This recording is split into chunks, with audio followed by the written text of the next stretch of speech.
Hey y'all, my name's Markus, and today I'm going to be reading you a story called Kalie Makes Dinner by Markus. That's me.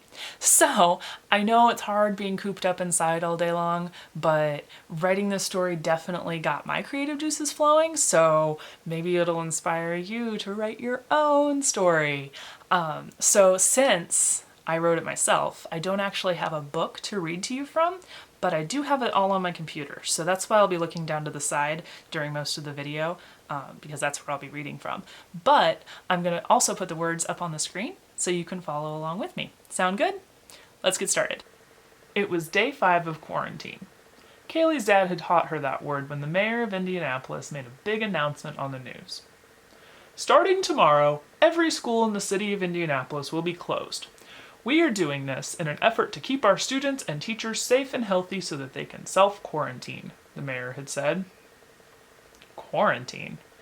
Kalie had never heard that word before. It means that people stay apart from each other so that they can't get anyone else sick. For us, it means we'll be spending a lot more time at home, Kalie's dad explained. That was how Kalie had found herself in the kitchen, helping her brother wash and peel potatoes. Normally, they went to McDonald's every Wednesday after swim practice, which was Kalie's favorite. But the whole city was in quarantine, so her dad had declared that they were going to make their own french fries tonight. And chicken nuggets? Kalie asked, crossing her fingers hopefully. And chicken nuggets, her dad replied.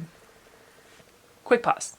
Did you notice how the author, that's me, used words like asked and replied instead of just he said or she said when Kalie and her dad were talking?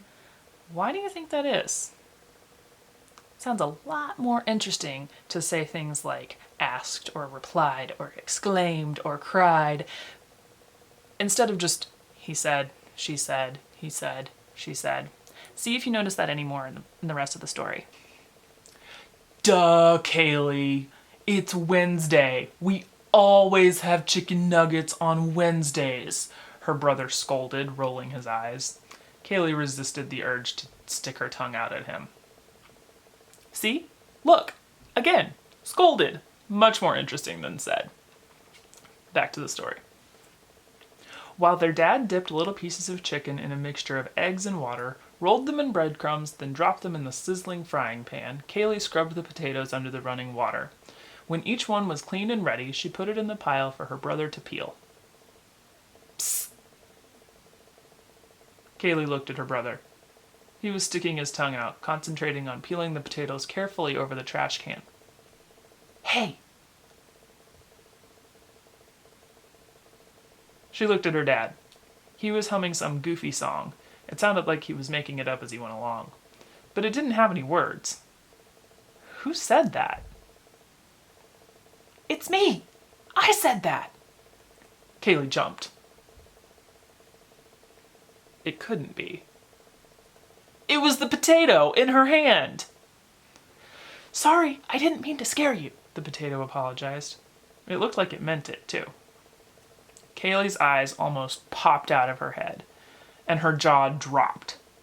Vegetables don't talk! I had to say something. You were about to have them peel me. I'm sorry?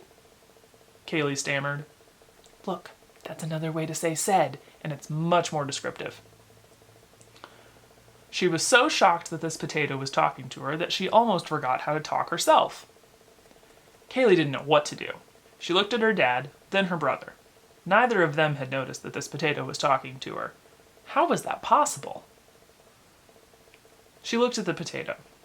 The potato looked at her. Without really thinking about it, she ran. Her dad looked up from the frying pan. Where are you going? He called. My room! Be right back! Kalie responded. She shut the door behind her and looked down at the potato in her hand. It was still wet from being scrubbed in the kitchen sink. Wow, you're fast. Why did you run? The potato asked her. What? Because you're a potato! Potatoes don't talk! Kalie answered. Well, said the potato, I had to. I was scared. What? Kalie asked. Of the frying pan? Kalie thought about the last time she ate fries at McDonald's. They were fresh and piping hot, and she had burned her mouth by eating them too fast. They must be really hot in the fryer, she thought. No, that's not it, the potato said quietly. I just didn't want to be peeled. Oh, Kalie said. She had never thought about that. But she also thought the vegetables couldn't talk, and now she's standing in her bedroom having a conversation with a potato. Well, we don't have to eat you, Kalie said. She didn't need French fries that badly, she thought. The nuggets looked delicious enough for a whole meal. Oh, no. I've been waiting my whole life to become a French fry, the potato exclaimed. This surprised Kalie. You have? Yeah, the potato replied. My brothers and sisters and I have been looking forward to this forever, but I didn't know that I was going to have to get peeled. I thought it was optional. You were supposed to ask. The potato looked at Kalie. Really? She replied. I didn't know that. That's why I spoke up, the potato said. Kalie thought for a moment. Some French fries still had the potato skin on the ends and the sides. It makes sense. Maybe some potatoes just don't like being peeled. She really should have asked. I'm sorry. We should have asked. Do you still want us to make you into French fries without peeling you first? The potato smiled at her. I would love that, it replied. Kalie smiled back. She opened her bedroom door and walked back to the kitchen with the potato. Her dad was showing her brother how to carefully slice the peeled potatoes into long, thin strips.